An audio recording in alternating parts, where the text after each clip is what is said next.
Place the stone block here. Steady now. Lift! Have you ever seen a picture of a place so breathtaking, so impossibly grand, that it almost feels like a dream? That's Angkor Wat for you. This colossal temple complex in Cambodia isn't just a stunning sight. It's a giant stone puzzle, a testament to human ambition that has baffled historians for centuries. So, how on earth did they build this thing? Why did they build it? And who was the mastermind behind it all? Let's dive in and uncover the secrets of Angkor Wat. Our story begins in the early 12th century, during the golden age of the Khmer Empire. The king at the time was a man named Suryavarman the Second. And let me tell you, Suryavarman wasn't your average ruler. He was a powerful warrior and a devout follower of the Hindu god Vishnu, the preserver and protector of the universe. Kings back then had a tradition to cement their legacy and ensure their place among the gods. They built massive temple mountains. These weren't just places of worship. They were earthly representations of Mount Meru, the mythical home of the Hindu gods. Suryavarman wanted to outdo everyone. He envisioned a temple that would not only honor Vishnu but also serve as his own final resting place, a grand mausoleum that would merge his soul with the god after his death. This was the why behind Angkor Wat. It was an act of religious devotion, a bid for immortal fame, and a powerful political statement all rolled into one. It was designed to be heaven on earth.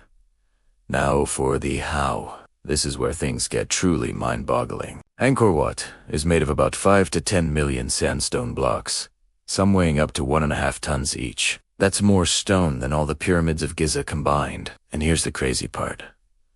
The nearest quarry was over 25 miles away. So how did they transport these gigantic blocks? Archaeologists believe the Khmer engineers were geniuses of logistics. They likely quarried the stone and then transported it down the Siem Reap River on rafts, especially during the monsoon season when the water levels were high. But that's just part of the puzzle. Once the blocks arrived at the site, they had to be lifted and placed with incredible precision. We were talking about joints so tight you can even slip a piece of paper between them. And they did all of this without modern machinery, no cranes, no power tools. It was all human and animal power. Imagine thousands of workers, quarrymen, sculptors, engineers, and laborers toiling under the hot Cambodian sun. They likely used a system of koya ropes, pulleys, and bamboo scaffolding to hoist the heavy stones into place. Elephants would have been indispensable for dragging the massive blocks across the land. The construction was a monumental effort that took an estimated 300,000 workers and 35 years to complete. It's a staggering feat of human coordination and engineering. What makes Angkor Wat even more special is that it's not just a pile of rocks. It's a stone encyclopedia of Hindu mythology. The walls are covered in nearly 2 acres of intricate carvings, called bas-reliefs. These aren't just decorative, they tell stories. One of the most famous is the churning of the ocean of milk, a Hindu creation myth where gods and demons pull on a giant serpent to churn the cosmic ocean and create the elixir of immortality. Walking along these galleries is like reading a graphic novel from 900 years ago. You see epic battles from the Mahabharata, scenes from the Ramayana, and Suryavarman the Second himself holding court with his officials. The level of detail is absolutely insane. Every surface is alive with gods, goddesses, celestial dancers called apsaras, and mythical creatures. Tereare Ober, 1,800 apsuras carved into the walls, and incredibly, no two are exactly alike. One of the most brilliant aspects of Angkor Wat's design is its orientation. Unlike most Hindu temples in the region, which face east, Angkor Wat faces west. For a long time, this was a huge mystery. But scholars now believe the Western orientation is linked to its purpose as a mausoleum. In Hindu culture, west is the direction associated with death and the afterlife, and it's also the direction of Vishnu. So, as the sun sets in the west, it symbolically mirrors the end of the king's life and his journey into the next world. The temple is also a giant astronomical calendar. Its towers and gateways are precisely aligned with the movements of the sun. During the spring and autumn equinoxes, the sun rises directly over the central tower of Angkor Wat, creating a spectacular visual effect.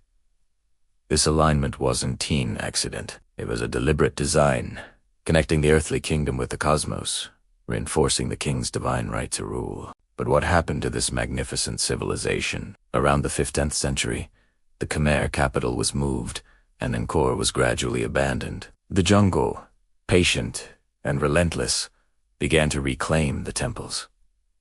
Giant silk cotton and strangler fig trees wrapped their roots around the stone walls, creating the iconic, almost surreal images we see today at nearby temples like Ta Prohm. For centuries, Angkor Wat was largely forgotten by the outside world, known only to local monks who continued to use it as a place of worship. It wasn't until the 1860s that a French naturalist named Henri Mouat stumbled upon the complex. His vivid descriptions and detailed drawings reintroduced Angkor Wat to the world, sparking a wave of fascination that continues to this day.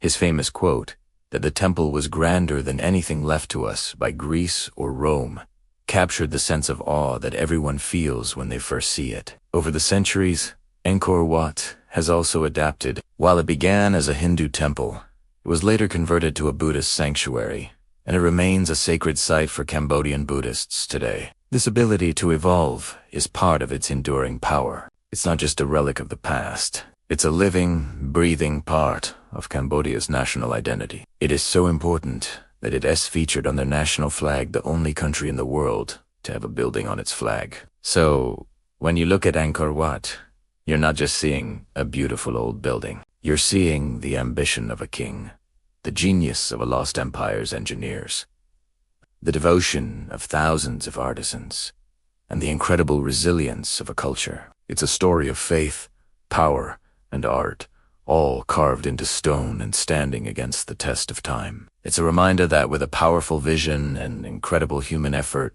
we can create things that truly feel immortal. Thank you so much for joining me on this journey through the history of Angkor Wat. If you enjoyed this video, don't forget to hit that like button, subscribe to the channel, and ring the bell so you don't miss our next adventure. Let me know in the comments what other world wonders you'd like to explore. Thanks for watching.